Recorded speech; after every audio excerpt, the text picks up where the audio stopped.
Good morning, good afternoon, and good evening to everyone. Thank you so much for joining us today in this webinar about the development of a logical framework and the budget organized by the Global EbA Fund, the Global Fund on Ecosystem-Based Adaptation to Climate Change. My name is Yulia, and I work for International Union for Conservation of Nature, a project officer working mainly on the Global EbA Fund. And my colleagues who will be presenting to you later in the webinar will also introduce themselves once they do so. So next slide, please. Here you can see the overview of the agenda, and I would just like to note that during the first part, where we'll be mainly talking about the background of the fund, about the logical framework development, and about the budget, it will be recorded and later on posted on our website.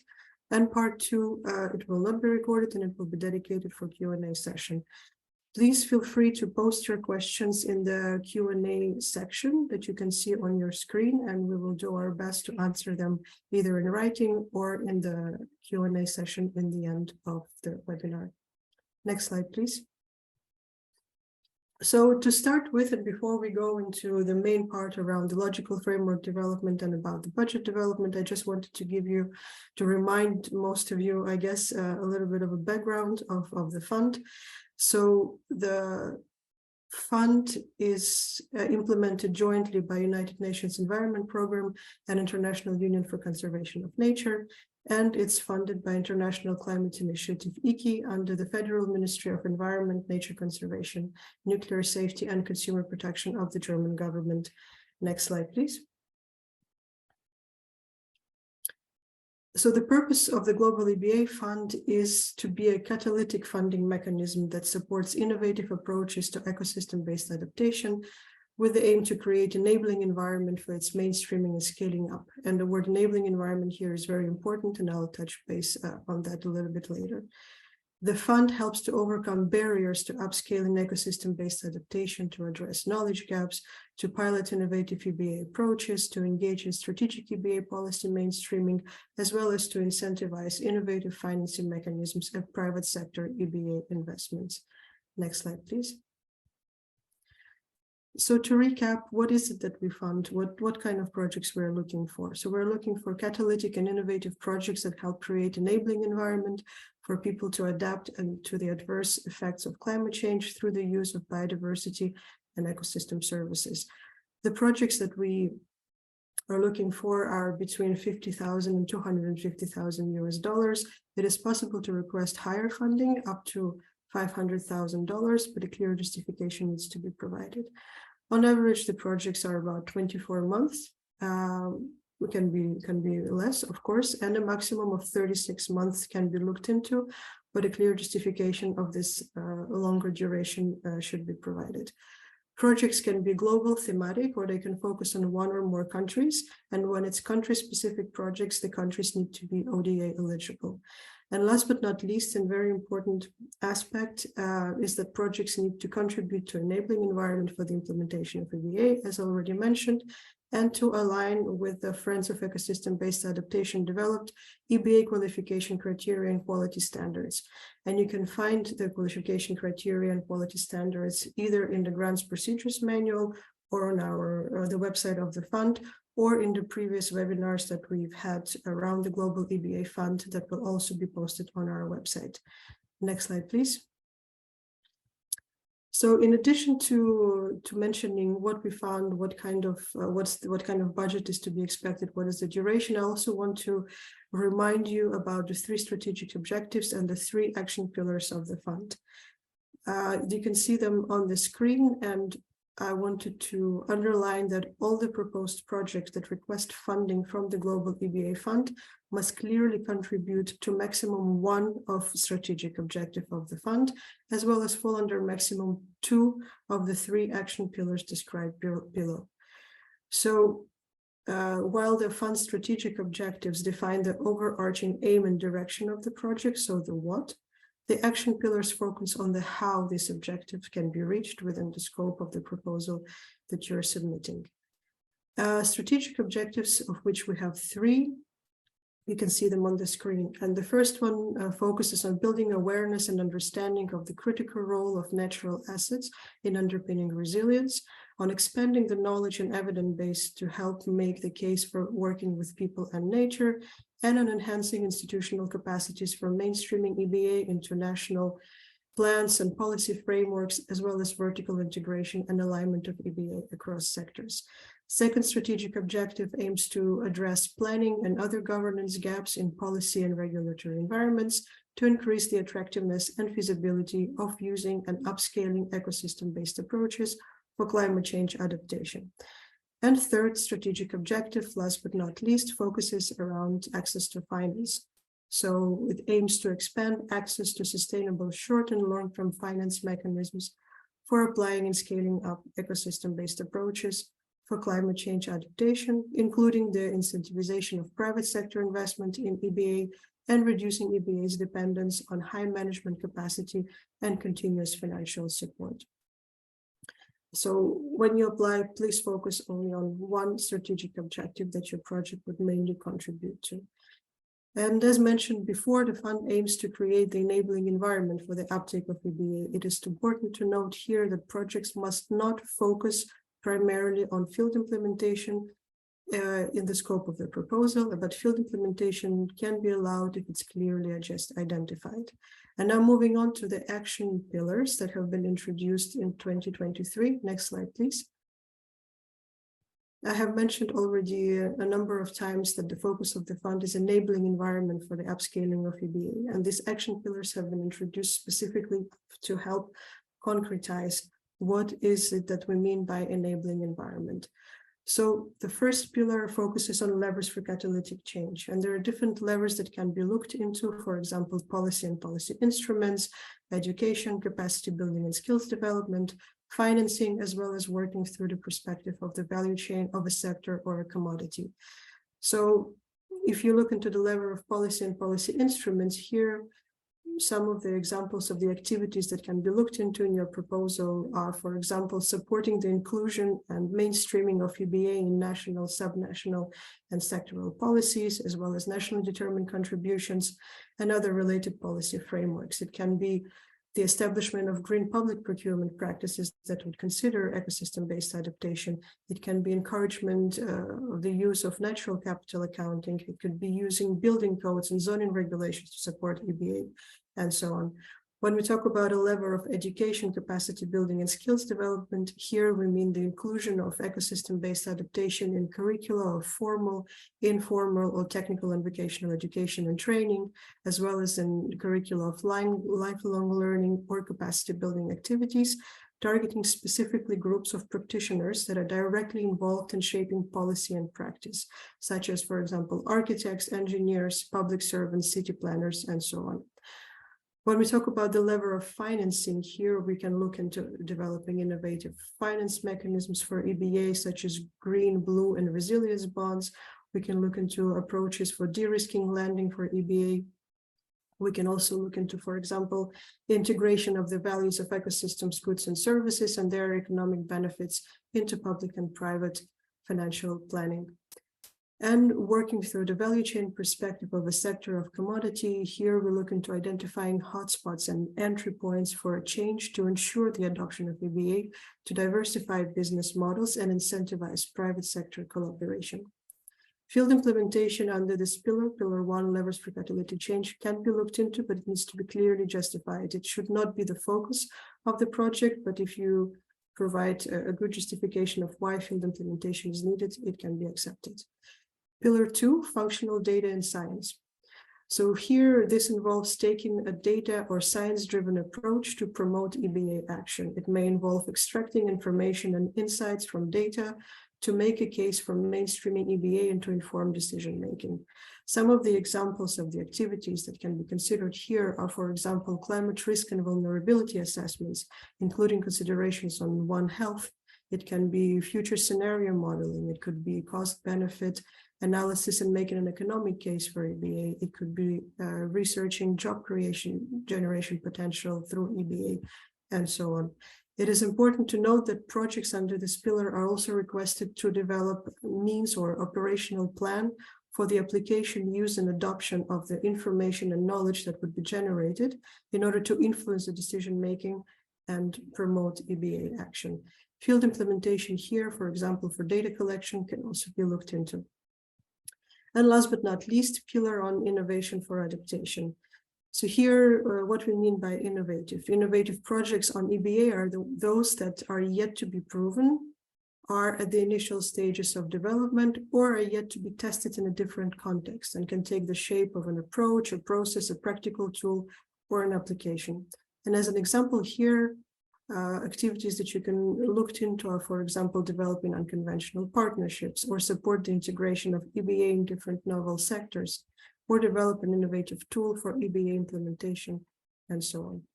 Field implementation here can also be considered if it's, for example, to test an innovative and not yet accepted approach, for example. And having said that, I would like to remind you that maximum 2 pillars can be considered for a project that you are developing. So 1 strategic objective and maximum 2 pillars.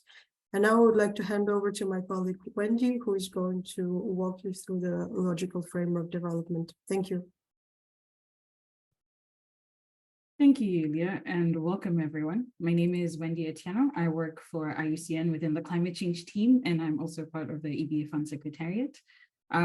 So as Yulia has presented, the purpose of the fund is to create an enabling environment for the implementation and uptake of EBA. So while some projects may have justification for field implementation, we need to remember that the funding period of 2 to 3 years and the amount of between 50 to 250,000 would not be sufficient to demonstrate results, particularly if you're working on field implementation. So while field implementation is allowed, you really have to think about what is it that you would like to achieve within that period. And so I raise this just as an introduction then to this section that we'll be talking about the fund logical framework, the core indicator framework, and touch a little bit on the activity budget, which my colleague Tianyi will also be presenting further in depth. The objective of this webinar and this discussion on the log frame is not necessarily to go really in depth into the how of conducting M&E. It's rather to share the expectation from the Global EbA Fund of what that log frame is going to look like when we receive it and how we review it. We expect that many of you joining today are already M&E experts or work with M&E experts in developing your application. And so we wouldn't necessarily go into the details of that. But as a reminder, again, you need to demonstrate this impact within 2 to 3 years and with the budget that is provided. There are additional resources that can help on M&E that I would like to point you to, and they're shared here as well. And so this is the guidebook for monitoring and evaluating ecosystem-based adaptation interventions, which was developed by IUCN, UNEP, World Conservation Monitoring Center, and the FEBA network.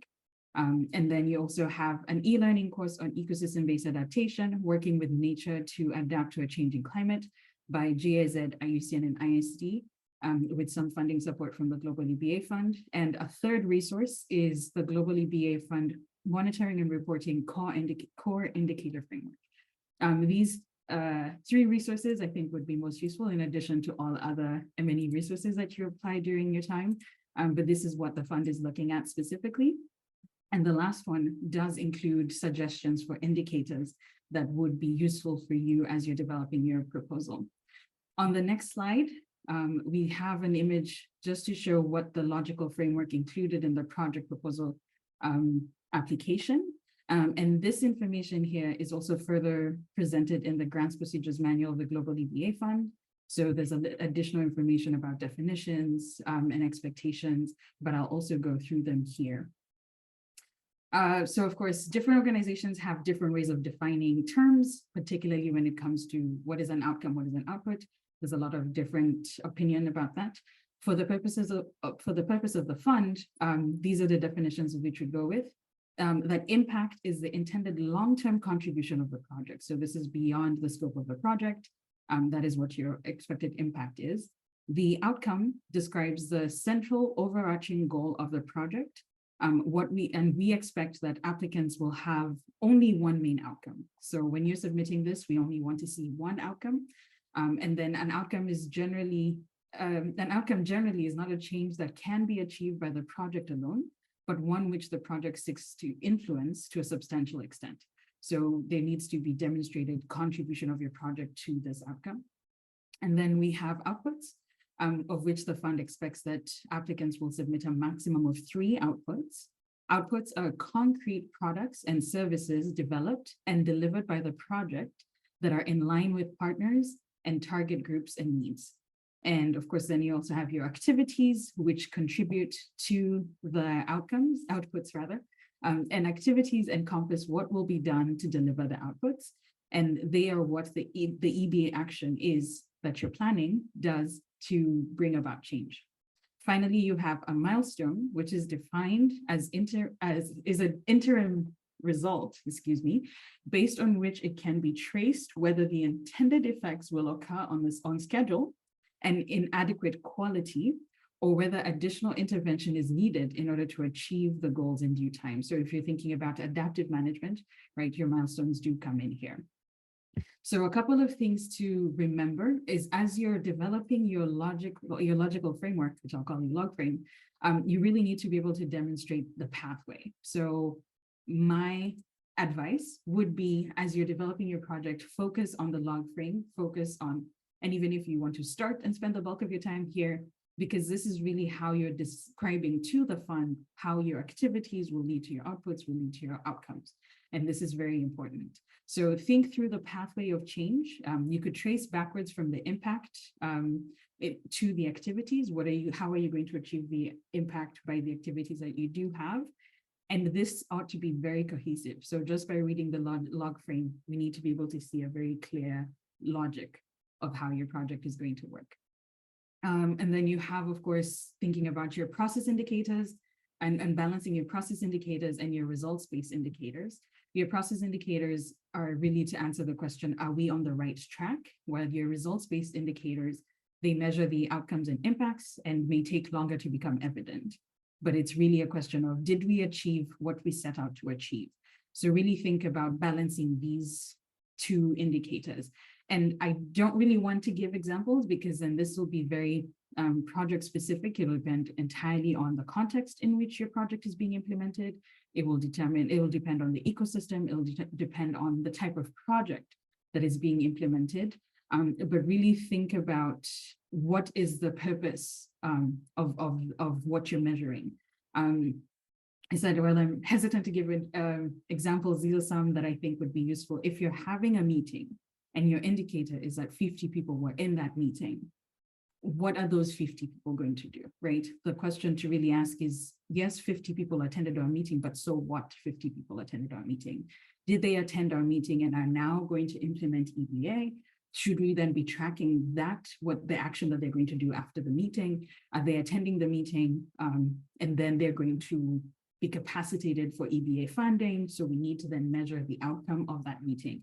So really think about the so what of your indicators. If it's a publication, we had, 2 publications at the end of the project. So what? What is that publication for? Who is it targeted to? What are you expecting to achieve with that publication? We're more interested in finding and understanding the so what. If you think about the objectives of the fund as being for catalytic and innovative projects to contribute to an enabling environment for EBA, how is your what you have achieved contributing to an enabling environment for EBA? And I think if you have that question as the framing, as you're developing this log frame, then you would be able to be much more closely aligned to the fund. Again, so on to the next slide. This is just another view of what is expected. In addition to the log frame, you do have this table that you also provide activities and just it aligns with the numbering of the outputs in the log frame. So you have 3 outputs there, your 1.1, 1.2, 1.3, and then providing a description of the activities that align with each output and the expected deliverables of each output and the expected delivery date. So this is just another sample for you to see what this looks like. And again, If you do look in the grants procedures manual, or if on the website under how to apply, there's a link to the full proposal, project proposal template, and that does include these documents in further detail. On to the next slide, please. Thank you. So beginning this year, the Global EbA Fund developed a core indicator framework, and these are 12 indicators that the fund is using for its own reporting purposes. The objective of this framework is to enable the fund as a whole, so all grantees, as well as the Global EbA Fund as well, in reporting to its own donor, to report and demonstrate progress, to show accountability and performance towards all actors and donors, communicate results to the wider public, and to mobilize political and financial support. And a second objective is to help assess and improve performance to inform the planning of calls for proposals and subsequent allocation of funds. We get this question a lot, is there thematic priorities? Are there thematic priorities? Are there regional priorities? At present, besides what we have communicated, for example, with a thematic call for proposals, there are no priorities. So there's a general track and the thematic track, and you can submit in either of these.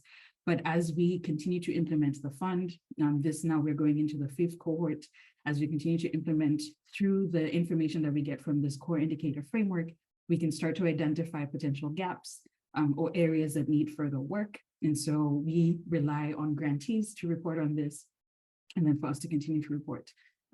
You're only required to at least 3. So for applicants, it's just at least 3, not all of them, unless they're all relevant.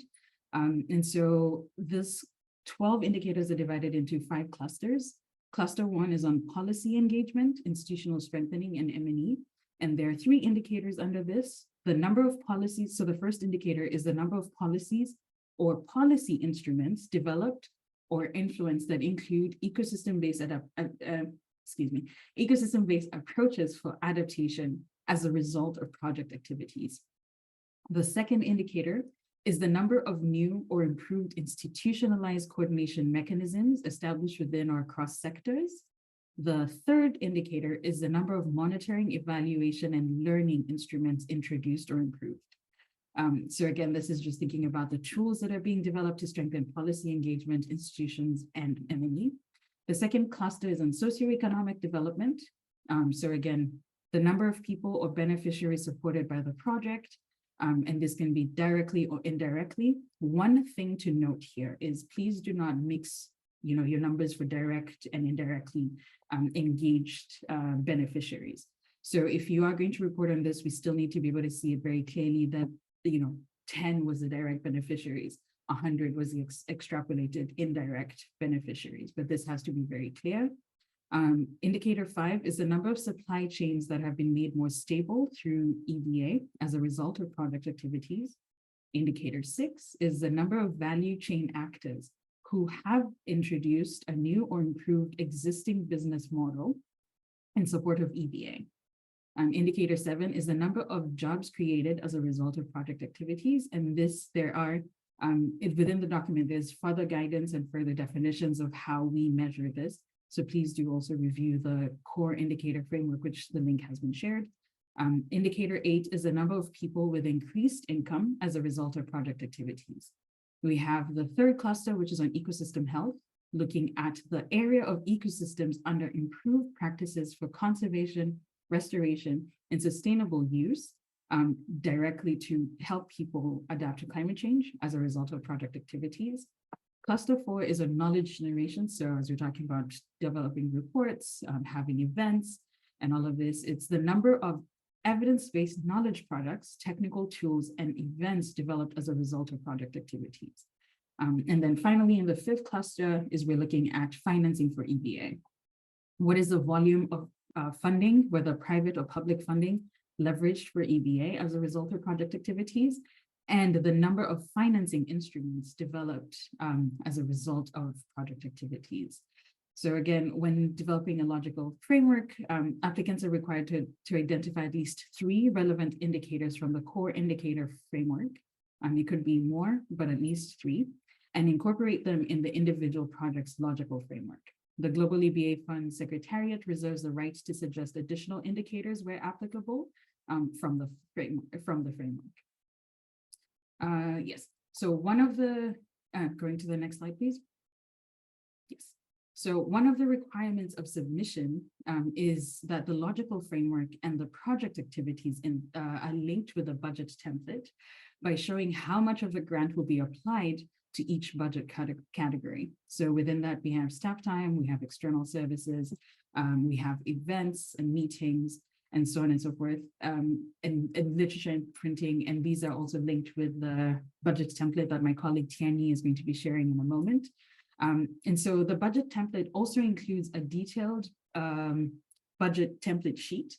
And in this sheet, the expectation is, in addition to including unit costs, the amount is specifically requested from the fund, the amount of available co-financing for each of these budget categories. In addition to that, you also have an activity budget, which is shown here. You may add columns as needed, because currently there's only 5 activities, but we presume that there'll be more. You may add columns as needed, but the main thing is that you have to show how much of each of the categories is going to specific activity.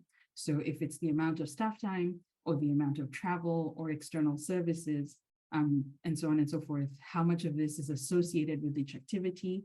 And this is also useful even for applicants as well. As you're developing this, it's useful to help prioritize and focus activities. And so this is just a general note. Again, and I apologize for repeating this multiple times, but with the amount of the fund, so 50 to 250,000, and with the duration of 2 to 3 years, what we really want to see, and in order to contribute to catalytic and innovative projects, is to have a very focused vision of what your project is going to achieve, a very focused vision of what the problem it is that your project is going to solve, and a very, very focused vision of how you're going to get there. So really, as you're then looking at the budget, as you're developing the logical framework, you're really thinking about what can I really truly achieve with this 250,000, for example, within 2 to 3 years. So thank you so much. I'll pass it off to my colleague, Tianyi.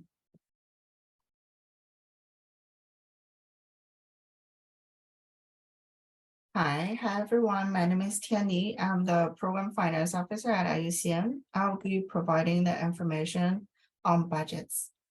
Next slide, please.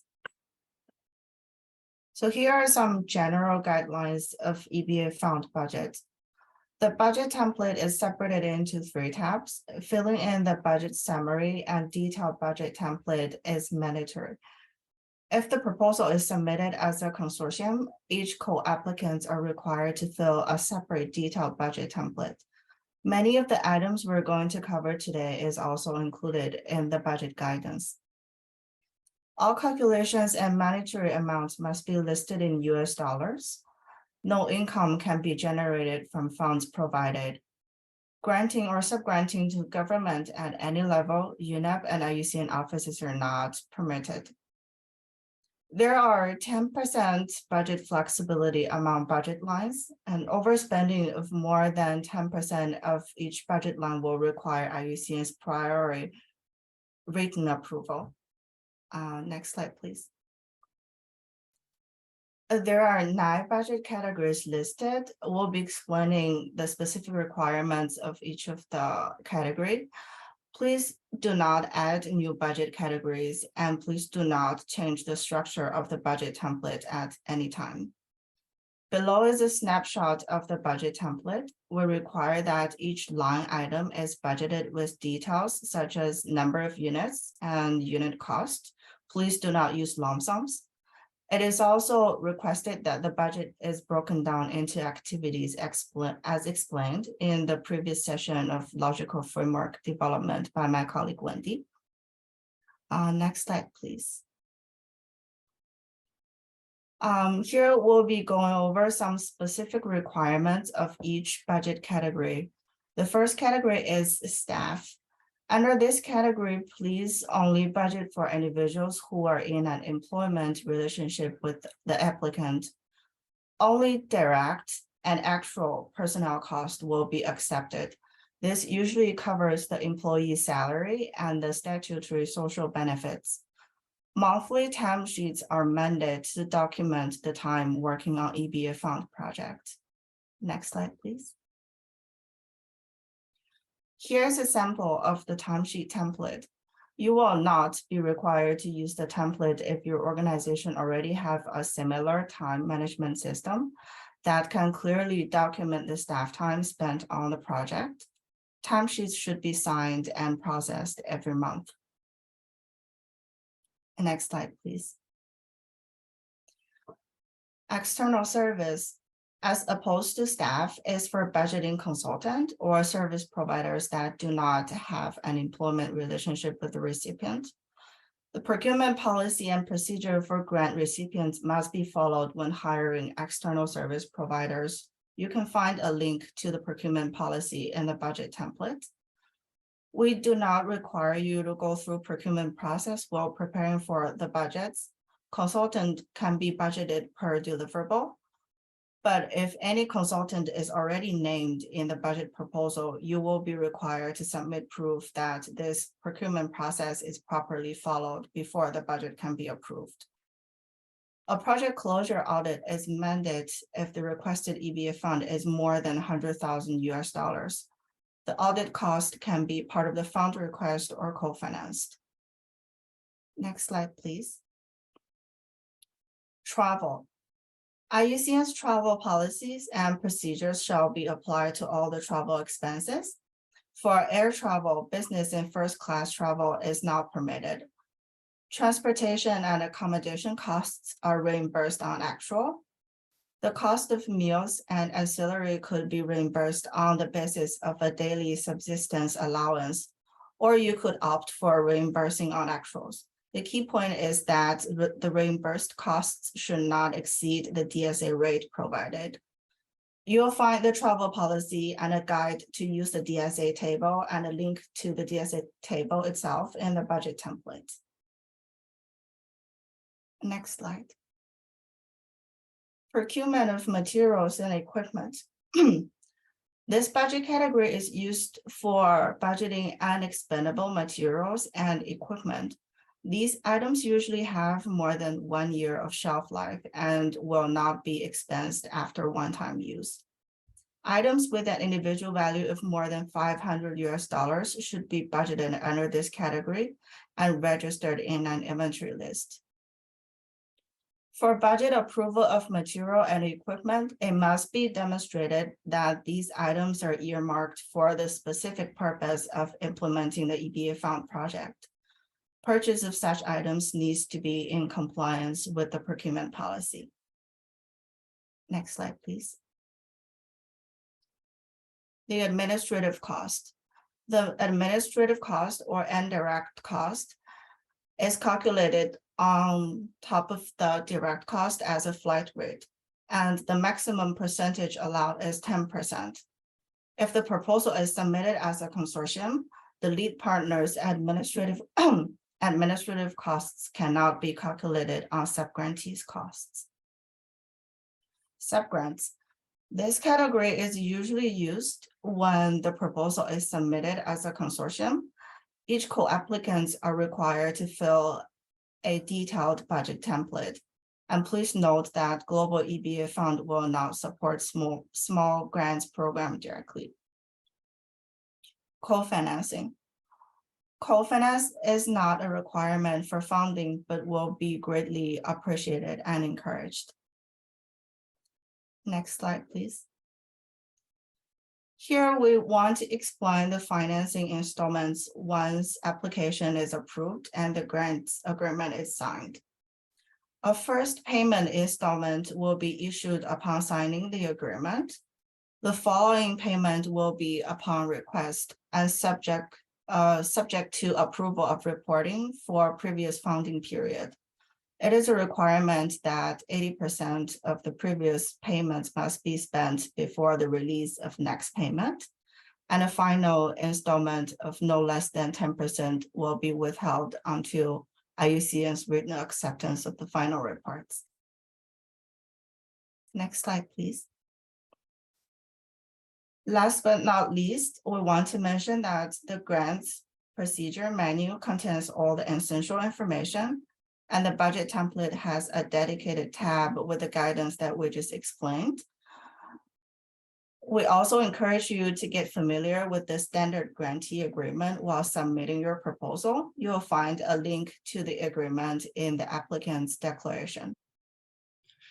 So previously, prior to this, in the past four application processes, we have had a two-step process, which was the submission of a concept note and later on the submission of a full proposal. But starting from this fifth application cycle, which ends at the end, which is closing in April, we're going to have just a single step process, and this is the full proposal stage. What does this entail? This entails putting together your application into a full-scale proposal that based on the templates that are provided on the Global EbA Fund website, and the submission of a number of documents which are listed here on the right side of your screen. So these include due diligence documents, ESMS, which is the environmental and social management system, questionnaires, as well as other questionnaires, your audited accounts, or audited financial statements, amongst others. All of these are also detailed in the grants procedures manual, which I do encourage you all to look through. Once you have put together all of these documents, these are going to be submitted online. Okay, the forms are all available first on the online forms. We shall drop the link for you in the chat. All of the documents, once compiled, are going to be submitted to the Global EbA Fund through email, via email only. All documents should be received in English. And so for people who might have some key documents, for example, the audited documents, audit documents in a different language, we request that you have this translated to English. This don't necessarily have to be certified copies, but you do have to have a translation because all of our applications are processed in English. For files that are quite large, which tends to be especially with multiple documents, you are allowed to submit more than one email, and we advise that you tag the email. So page or email 1 out of 5, 2 out of 5, 3 out of 5, and continuing that way, while providing information about what the project title is and the name of the organization on the same subject matter. We also kindly request that you avoid using file sharing methods. This include OneDrive, WeTransfer, Dropbox, amongst others, because these tend to be really difficult to access, and therefore we prefer that you send emails, if required, in multiple emails, but well tagged. So this process here, as long as you manage to submit all of these documents and meet all of the criteria, there's criteria that you're going to have, like a screening criteria, all of them have to be checked off. You'll be able to meet the initial screening criteria for your application to be considered. So I'd really like to encourage, again, just a review of the application process on our website. We'll link all of these. I think the links have been shared in the chat box. And if you have any questions, please feel free to contact the team. We do have an contact.eba@iucn.org for any questions that you may have. Then the email address will also be provided at the end of this webinar. I will be handling the